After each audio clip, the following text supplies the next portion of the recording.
How does rotational and reflectional symmetry apply to squares? Imagine holding a shape in your hand and turning it or flipping it over to see if it looks the same. That's what symmetry is all about. When it comes to squares, symmetry plays a big role in showing how balanced and regular they are. A square has two main types of symmetry: rotational and reflectional. Rotational symmetry means you can rotate the square around its center point by certain angles, and it will look exactly the same as it did before the turn. For a square, this happens for specific angles: 90 degrees, 180 degrees, 270 degrees, and 360 degrees.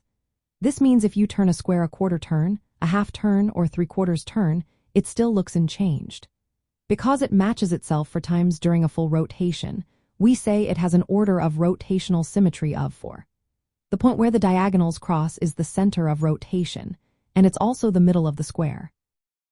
Now, reflectional symmetry is about folding the shape along a line so that both halves match perfectly. A square has 4 lines of symmetry. 2 of these lines go through the middle of opposite sides, one vertical and one horizontal. The other 2 lines go through opposite corners, which are called diagonals. When you fold the square along any of these lines, the 2 sides line up exactly, creating mirror images. These lines of symmetry show how the square is perfectly balanced and regular. These symmetries are not just interesting. They are used in designing patterns, architecture, and art because they help create shapes that are both pretty and stable. Knowing how a square can be turned or flipped helps us understand more complex shapes and how they work.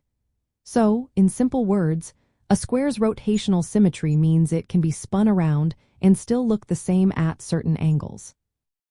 Its reflectional symmetry means it can be folded along specific lines and both sides will match up perfectly. These properties make the square a great example of symmetry in 2-dimensional shapes, especially among quadrilaterals.